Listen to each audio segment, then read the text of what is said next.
For more than 2,000 years, one name has refused to disappear from human imagination: Atlantis.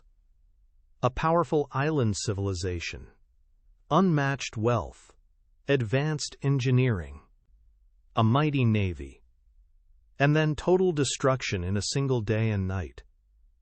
Civilizations have risen. Empires have fallen. Religions have been born and forgotten. Yet Atlantis remains, not because we found it, but because we cannot let it go. Was Atlantis a real city swallowed by the ocean? Or was it something far more dangerous, an idea? To understand Atlantis, we must do something most people refuse to do. We must stop searching the ocean and start searching the human mind. This journey does not begin underwater. It begins in ancient Greece. The story of Atlantis comes from only one source, one man: Plato. Around 360 BCE, Plato wrote two philosophical dialogues, Timaeus and Critias. These were not history books, they were thought experiments. In these dialogues, Atlantis appears not as a historical record, but as a story told within a philosophical discussion. Plato tells us the story came from Egyptian priests, passed to the Athenian lawmaker Solon, and eventually to Plato himself. Already this should raise suspicion. No Egyptian record mentions Atlantis. No Greek historian confirms it. No independent source exists. Atlantis appears once, and only once, in all of ancient history. Plato describes Atlantis as a massive island beyond the Pillars of Hercules, what we now call the Strait of Gibraltar, a land larger than Libya and Asia combined. At its center stood a capital unlike anything the ancient world had seen.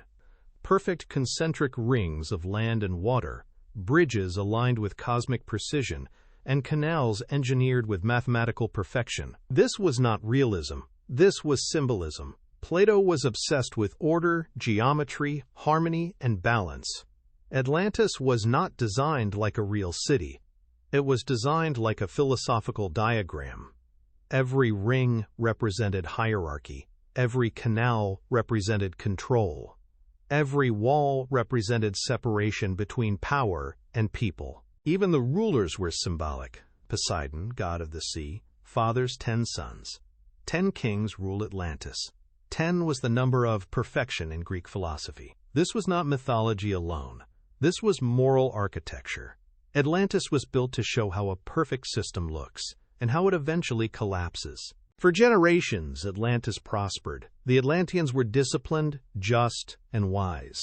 But something changed. Slowly, they became obsessed with power, expansion, and domination. Plato describes this moment carefully. Their divine nature faded. Their human greed rose.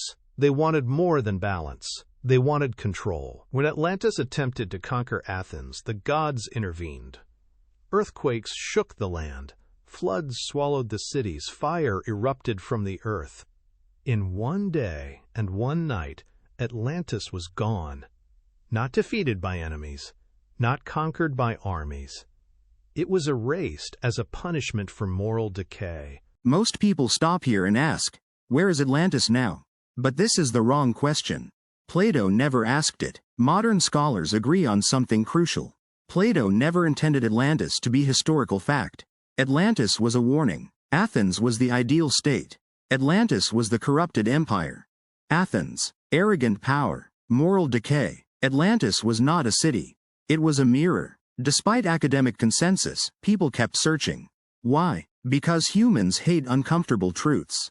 It is easier to believe in a lost city than to accept that civilizations destroy themselves. Around 1600 BCE, the volcanic island of Thera, modern Santorini, erupted catastrophically.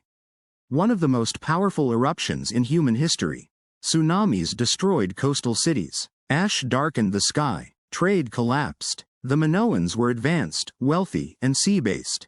And they vanished. This disaster likely seeded the Atlantis myth. But inspiration is not confirmation. The location is wrong. The time is wrong. The scale is wrong. In the 19th century, a man named Ignatius Donnelly changed everything. He claimed Atlantis was real, advanced, and global. He believed it taught ancient civilizations before being destroyed. This disaster likely seeded the Atlantis myth. But inspiration is not confirmation. The location is wrong, the time is wrong, the scale is wrong. In the 19th century, a man named Ignatius Donnelly changed everything. He claimed Atlantis was real, advanced, and global. He believed it taught ancient civilizations before being destroyed. Atlantis survives because it represents something we believe we lost: a perfect past, a wiser humanity, a second chance.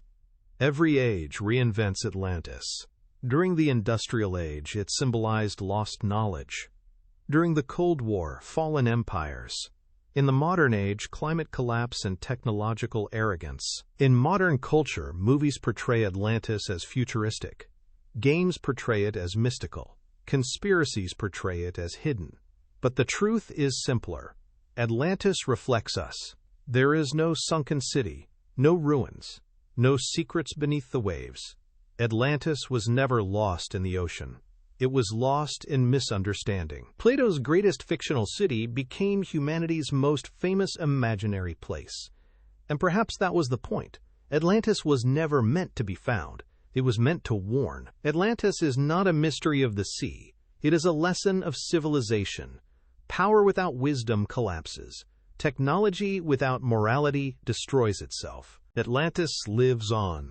Not beneath the waves, but within the human imagination. And that may be its greatest legacy.